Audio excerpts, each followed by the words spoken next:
Hello students, how are you? Again Santosh Gautam is here from USPC Jain Public School. Now let us start लेखन कार्य या लेखन कौशल।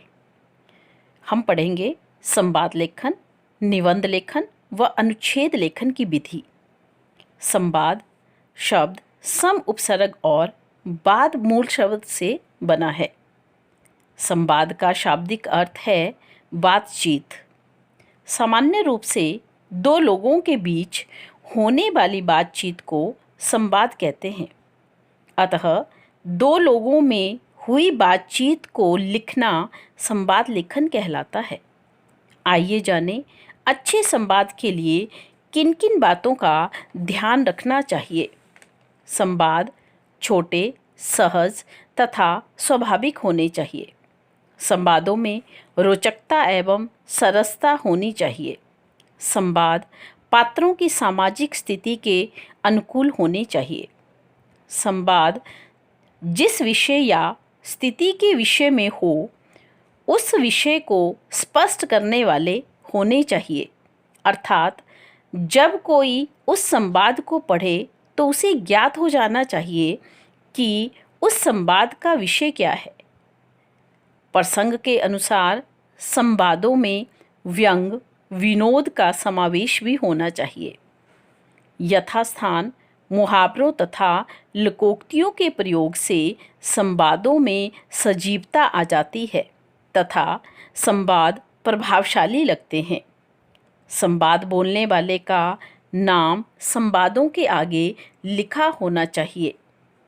संवाद बोलते समय जो भाव वक्ता के चेहरे पर हो उन्हें भी कोष्ठक में लिखना चाहिए। संवाद लेखन के अंत में वार्ता पूरी हो जानी चाहिए। निबंध लेखन।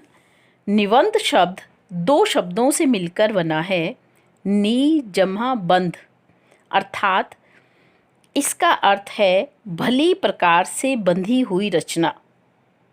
वह रचना जो विचारपूर्वक क्रमबद्ध रूप में लिखी गई हो। निबंध के 3 अंग हैं, प्रस्तावना, मध्य तथा उपसंहार। प्रस्तावना, इसमें निबंध के विषय की महत्ता बताई जाती है। प्रस्तावना का रोचक एवं आकर्षक होना आवश्यक है।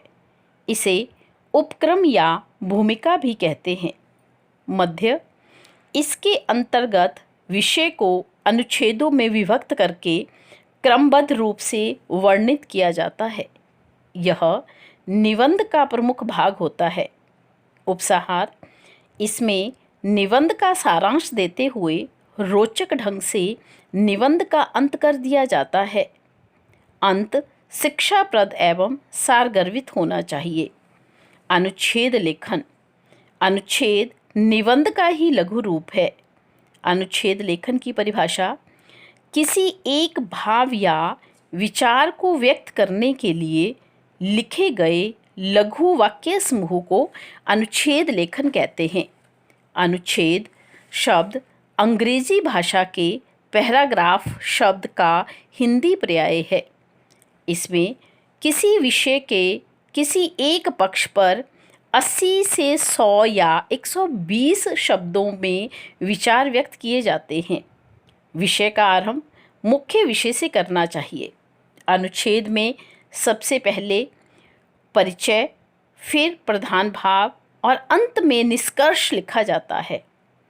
अनुच्छेद व निबंध लिखते समय हमें निम्नलिखित बातों का ध्यान रखना चाहिए।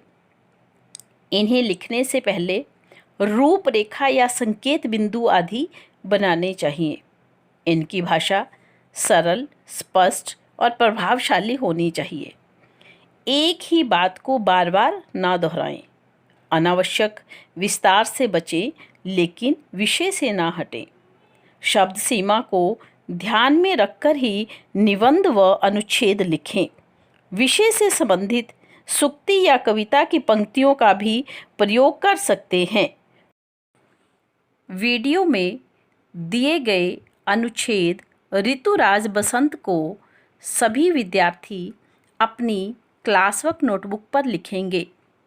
तब तक घर पर रहें, सुरक्षित रहें। All the best.